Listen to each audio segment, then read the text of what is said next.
This dynamite castle, you will never be alone.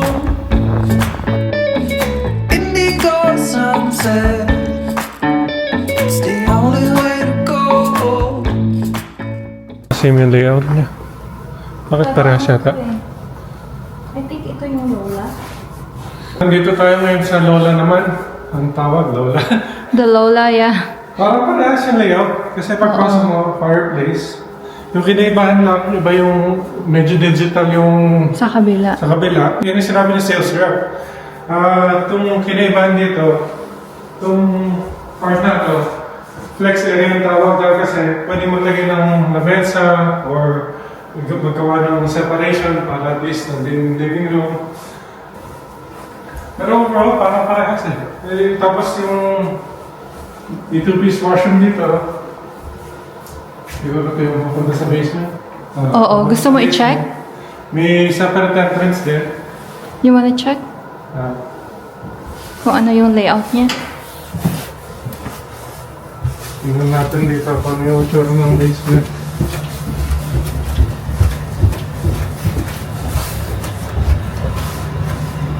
Parang similar layout siya. Oo Yan, nga, no? no? Ah, yeah. Mas okay yung isa. Mas okay yung layout ng isa dahil kasi nandun talagang maximize yung space na pwedeng isara to tapos magawa ng mga separations dito sa main area na to para ma-divide yung space.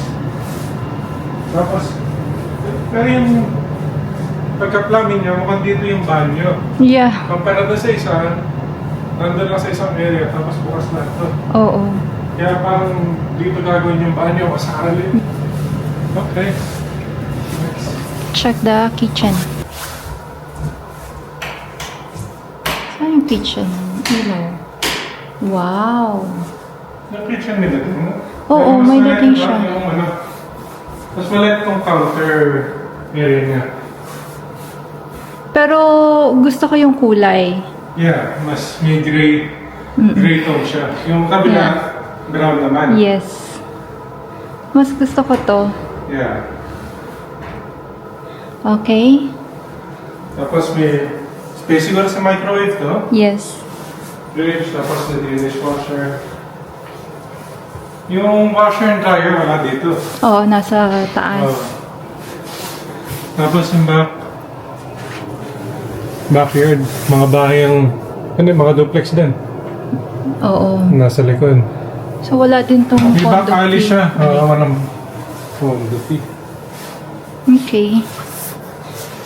And sa akyat mo. May separation siya dito. Oo nga. Yung eating area. Gusto ko Kaya din to. So nandito yung eating area. Tapos dito, yung sinasabi lang flex area. So pwede talaga mag-set up dito para maliit na office o naman. Oo. Or pwede natin gawin, Lex, ito yung entertainment natin. Like great room. And then doon yung office, maggawa ng parang division. But we'll see. So far, a lot of options naman, di ba? Parang simula yata ngayon ng subject. Yeah, saka yung front kasi, no? Sabi, di ba, green space yan. Yeah, so yun nga yung dito, yung maganda. Kasi, hindi lang green space. So yun yung, yung boom park to. May laruan ng baseball doon. Tapos sa left side, doon nagagawa yung future school. Yeah. Kaya tama-tama ito para kay Raisa na. Di ba? Alakarin na lang yung eskwelahan. Oo. Saka parang safe for him, di ba? Oo. Tara, let's go upstairs na kasi magpa-5 na. Gusto ko ito, nasa gitna. Yeah. Kasi mahilig ako mag-decorate maglagay ng mga Christmas garland dyan. Oh, meron agad dito. Ito yung washroom. Ay, hindi. Wash and dryer. Washer and dryer. Oh, so not bad. Yeah. Okay siya. Okay yung pagka-layout niya. And then here naman, ito yung master bedroom. So, green space ang view mo. Diba? So, not bad. Pwedeng ilakad si Bri. Oo. Tapos, maliit lang yung closet. So, hindi ko alam kung saan malalagay yung space ni Alex. Na naman ako dyan. And then, ito. Ayan. Ito naman is yung banyo dito. Hindi nga lang upgraded siya. Oo nga, no? Basic lang. Okay na yan. And, dito naman, may separation talaga siya. So, ito yung banyo dito. Yan. Diba? Para sa 2 rooms. This one is linen closet, storage, not bad. And then another tech area naman ulit para lagyan ng desk or something. Same layout lang ng bedrooms kanina. So dito, bedroom niya. Likod is yung garahe. Diba? Magkano kaya yung garage? Parang may layout na napad dun eh. Parang may pad na siya, yun na. Tama ka na? May ano dun, ang bakas. Oo. Ay, that's good. And then, bedroom number 3. Same layout no kanina. Okay din. Ito siguro kay mama, doon kay Rai. Kasi si mama 6 months lang naman siya dito.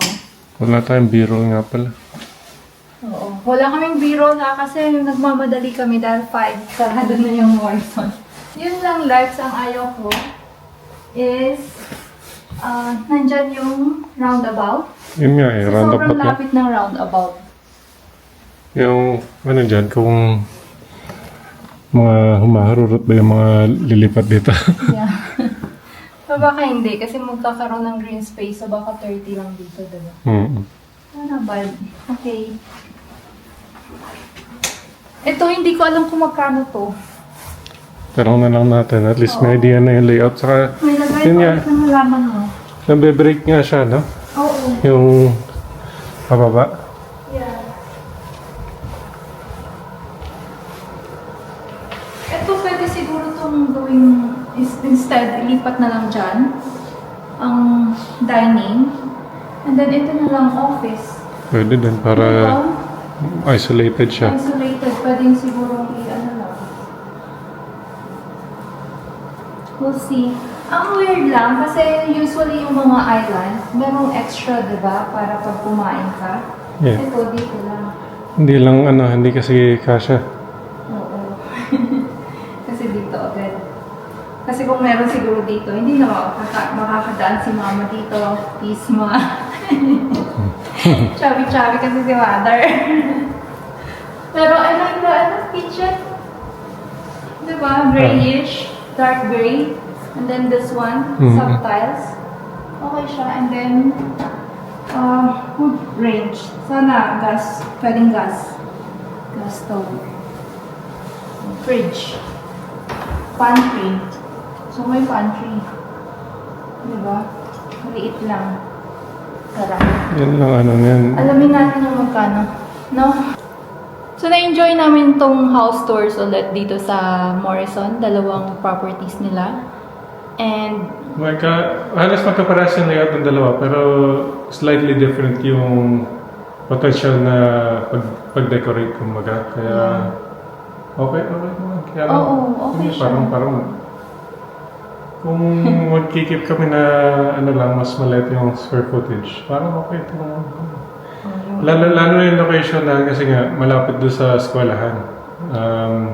Hindi lang sa eskwelahan, yung hindi ko alam kung nakita niyo yung previous video namin na tinor namin yung isang townhouse doon.